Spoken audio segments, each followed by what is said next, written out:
আসসালামু আলাইকুম। চান্দাইকোনা গরুর হাটে এসেছি, প্রচুর গরু ঢোকার মতো অবস্থা নাই।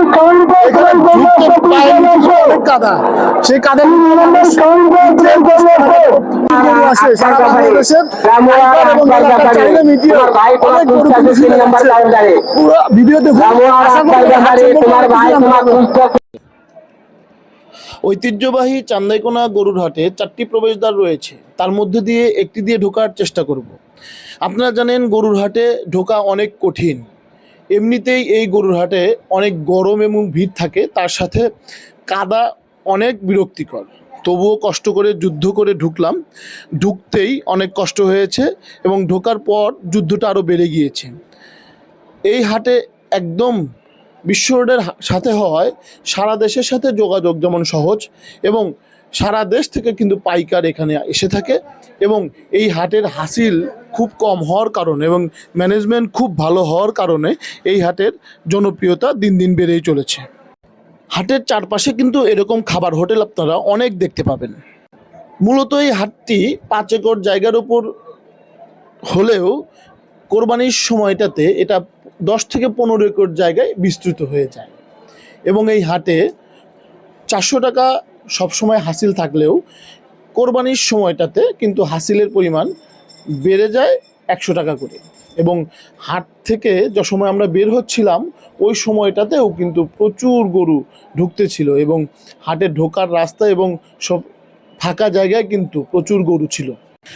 এই হাটে জেলা প্রাণী সম্পদ অফিস এবং উপজেলা প্রাণী সম্পদ অফিস নিয়মিত মেডিকেল ক্যাম্প করে থাকে প্রাণী স্বাস্থ্য পরীক্ষা করার জন্য। আপনারা দেখতে পাচ্ছেন জেলা এবং উপজেলা প্রাণী সম্পদ কর্মকর্তাকে।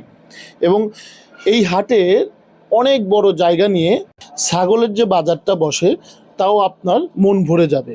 ছাগলের আজকের যে বাজারটা ছিল সেটা মূল সামিয়ানা পেরিয়ে বিশ্ব রোড পর্যন্ত বিস্তৃত ছিল, এবং প্রচুর ছাগল উঠেছে, এবং ঢাকার পাইকাররা কত ছাগল কিনেছে আপনারা দেখেন, এবং ওনারা কিন্তু এই ছাগলগুলো ঢাকার বাজারের জন্য নিয়ে যাচ্ছে। আগেই বলেছি পুরো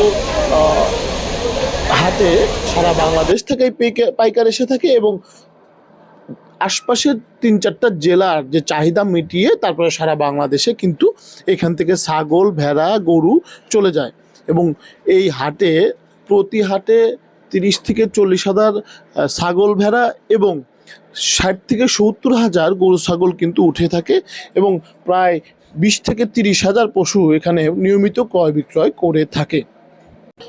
আপনারা এই হাটে নির্বিঘ্নে এসে আপনার কোরবানির পশু থেকে শুরু করে বিভিন্ন ধরনের পশু ক্রয় বিক্রয় করতে পারেন, কারণ হাটটা খুবই যোগাযোগ ব্যবস্থা খুবই ভালো, এবং এর নিরাপত্তা ব্যবস্থা থেকে শুরু করে ম্যানেজমেন্টাল যে ব্যাপারগুলো আছে আপনাকে আশা করি আপনাকে হতাশ করবে না। এখানে দূর দূরান্ত থেকে যে পাইকারগুলো আসে তাদের কিন্তু থাকার সুব্যবস্থা রয়েছে, তাই আপনারা নির্বিঘ্নে এখানে এসে পশু কিনে আবার নির্বিঘ্নে চলে যেতে পারবেন। এই হাটে আজকে ক্রেতা এবং বিক্রেতাদের সাথে কথা বলে যতটুকু আমার মনে হয়েছে দাম একদম স্বাভাবিকের চেয়ে একটু কমই মনে হয়েছে, সবার সাথে এরকমই মনে হয়েছে। এবং আপনারা যারা অনেক দূর থেকে আসতে চান তারা ঢাকা বগুড়া হাইওয়ের পাশেই হাটটা দেখতে পাবেন। সেটা শনি এবং মঙ্গলবার বসে থাকে, এবং আপনারা মূল হাটের বাসস্ট্যান্ড থেকে আধা কিলোমিটার ঢাকার দিকে আসলেই এই হাটটা দেখতে পাবেন। যারা এই ভিডিওটি দেখেছেন এবং ভালো লেগেছে তারা অবশ্যই লাইক, কমেন্ট এবং শেয়ার করে পাশে থাকবেন। আর আপনাদের যদি ভালো লাগে তাইলেই আমাদের এই ভিডিও করার সার্থকতা, কারণ জানেন গরুর হাটে ভিডিও করা অনেক কষ্ট, তারপর আপনাদের জন্যই এই আমার প্রচেষ্টা।